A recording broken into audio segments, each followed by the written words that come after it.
design, I do flyers, I do business cards, I do a little bit of everything that I didn't even know that I had the ability to do. I just trusted God, that if he said there were gifts in these hands, if you just tell me how to use them and show me what to do, I'm willing to do it. So still to date, I have not been on anybody's job. I don't have disability coming in. I just solely have trusted God with Sean's creative design. Amen. He has grouped me with other women crafters who have taught me. These young ladies out here, I'm telling you, they're doing their thing. We're never too old to learn. You have to be willing to learn. And I tell you, God has just really been blessing Sean's creative designs. Every time that I think, oh, this is downtime, I can do something else that I want to learn, God says, nope, I'm going to swing the door open again, and he begins to bless.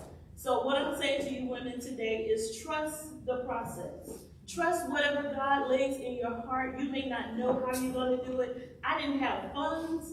I didn't have anything with my husband's income. And my thing was, I don't want to put any more on him than I would have to. So God, what do I do? You know I don't have a heat press. I don't have a place of business. I have this room where my son and my daughter have moved out and we're empty nesters, and I have just created a whole office in my workspace. And that's what I did. I just trust what God said. Moving forward, the whole book thing, I'm an author. I wrote my first book, Strength for the Journey, not knowing that God had already been giving me parts of the book. When I was telling to those ladies in my head, I don't know what books you're talking about because I'm not that interesting. I know I don't have anything to write about. And that wasn't true. He gave me Strength for the Journey while I was at that conference. And I just put it in my notes in my phone. Had no clue as to what it was supposed to be. Just thought it was something for me. And as I went along from there, he would give me other notes and I would just put them in my phone, thinking he was just trying to encourage me for the day. And in 2018, we got ready to do a family trip. Before the family trip, we had I had a guest person into our church to do like 3 hours of prayer. So we were in prayer, and she began to say, "Strength for the journey, strength for the journey." And I was like, "Oh my God, how much clearer did he get? He keeps telling me to write this book." And so I was like, "Okay, God, I don't even know where to start. I don't know anybody who's written a book. I don't know what I'm supposed to do." And I go on Instagram, and here's a clip from this lady that I didn't know who she was, but she is a book coach.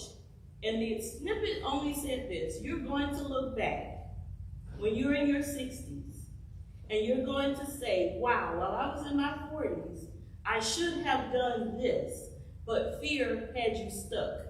That thing stuck to me like glue. I couldn't shake it. I couldn't get it off. And I reached out to her and I just said, "Thank you for sharing." And then her response back was, "Give me your number, and I need to talk to you." And she began to minister. She didn't know that she was a woman of God. She began to minister and tell me about not just this book, but the other books that are to be birthed. And from there, I started writing, and I think it was the latter part of August. By January 1st, I was done. And I thought, this can't be good, because I know it takes people like 2 years or so to write a book. And I tell you, God laid everything out. And when he laid it out, this is how I met Pastor Shana. She doesn't remember, but the first time I think you saw that I was having the event, and you just kind of reached out to encourage me. And then you wanted to attend, but you had something else going on. And then COVID hit, and we kind of lost connection. And then we reconnected again because of another incident where I was looking out for her. Didn't really know her, but I just knew what was happening wasn't right. And so from there, God has connected us. And I am grateful for that, because she has been able to speak into my life. She's been able to pray with me. And when you ask for connections that are genuine and that are real, when people can just be real, I thank God for them. Pastor Daly is another person. When we first started ministry, we were out here by ourselves. There was no lifeline, but she was our lifeline. She was an encourager to me, and I'm grateful for that always. But I just want to say again in my closing, whatever God places in your hands to do, especially when it comes, and it may be scary, it may not even seem like it can come together, he'll begin to connect the pieces My daughter was my editor. She is my editor.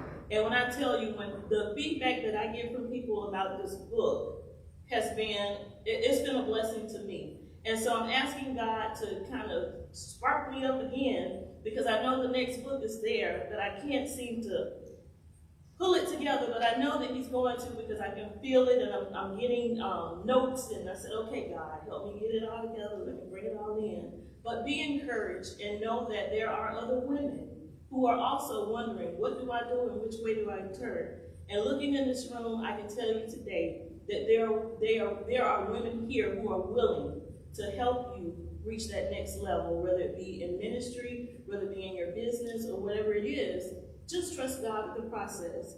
And don't forget that Sean's Creative Design has a table in the back. My book is back there.